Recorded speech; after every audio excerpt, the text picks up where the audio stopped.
Hi, everybody. It's Theresa from Healthy Vibrant You, coming to you with this week's reading, and I'm super excited about it.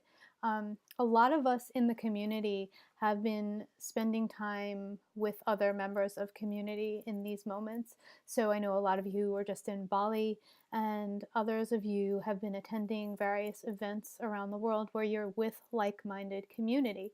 The problem and the issue always comes when you come back to your everyday life and suddenly you're not there with this community supporting you in every moment of every day, and you're not living at the level of intense vulnerability and support that you have been while you've been in these safe wombs almost of growth.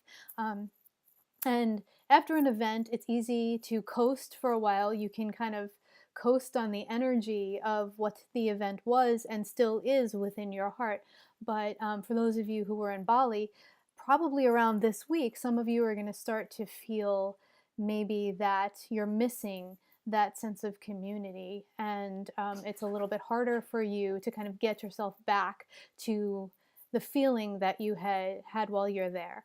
So these moments are very critical to us because we can't get stuck in that feeling of loneliness and aloneness and desiring that community. We can totally feel those feelings and work through the emotions that come with them, but getting stuck there is a whole other thing. And when we get stuck in those places, we sometimes feel that we can't take actions because we don't have the support. So we sort of become a little bit stagnant. And it's really important in these times, especially, not to do that. Um, I had my own moment last night where I was kind of sitting and I've been seeing the intentional genocide of our Native American people that's going on in this country. And I've been looking at all the issues of racism that have been coming up and sexism and abuse that have been coming out to light. And I just had a moment of just feeling under it all and just really being brought to my knees in the deepest, darkest place of emotion and saying to the divine, I really trust you, but I'm only one person. What can I do?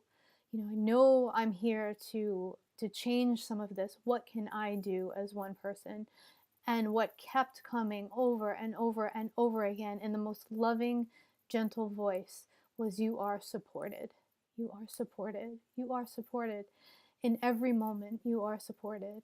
And I've never not trusted that. It was just a moment of, there's so much. There's so much. And some of us get overwhelmed by that and we don't know where to start. And I completely understand that. So the most important place to start is where you are. Um, Listening into your intuition, noticing where you feel drawn to act. Do you feel drawn to make a phone call? Do you feel drawn to show up someplace? Wherever you're feeling guided, even if it's just to show up in Starbucks, who knows? Maybe the person behind you online will be someone you needed to meet. Really following your intuition in these moments is very critical. Um, this is a time of great trust of the divine, great trust of the work that you've done all this time in order to get you to the place you're at and to get this world to the place that it's at. Um, I know some of you are saying, oh my gosh, it's a hot mess. What did I do to get it here? But we've been asking for clarity. We've been asking for peace. And we can't have peace when all of this stuff has been sort of under the surface and not being addressed. And now it's all coming up and the conversations are happening.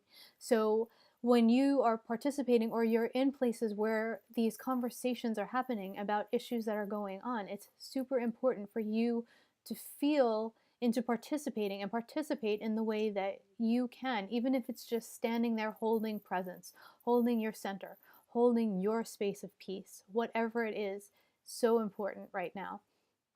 There's also a call this week for balancing your home and your life. So some of us are a little out of balance, working extra hours because the holidays are coming and we feel like we need to get all of this done. Some of us are we've been feeling a little under the weather and spending a lot of time at home, so our work has been suffering a little bit. So it's time to really look at what that balance is for you and bringing those things more into balance as you need to in your own life. And also, when we balance work and life and family, then we have more energy and more room for the other work that we feel called to do. We can be in that space of peace that we feel called to hold.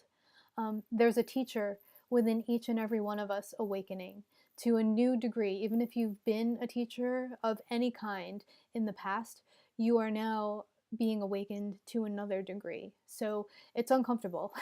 I'm not gonna lie. In a lot of cases, it is uncomfortable, and it's that question that comes of who am I to fix any of this? Who am I, one person, to do this? But the question then is, who was Gandhi?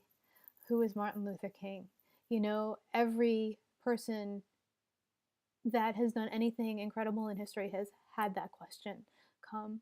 So, who are you? You are a beautiful light of the divine. You are a divine spark on this planet, here to hold the light, hold the peace, and make the changes. So, please reach out when you're feeling those moments of aloneness, of loneliness, to your community. Let your community, even if it's over social media, know that you're feeling this way and you need a little support. Tap in to the web of people who are here to support you in your work. You can leave a comment under this video, you can leave a comment on Facebook, you can just reach out and we will all be happy to support you in this community also. I hope you're having a beautiful weekend and that you have a beautiful week ahead, and I will see you again for your energy report next week. Bye.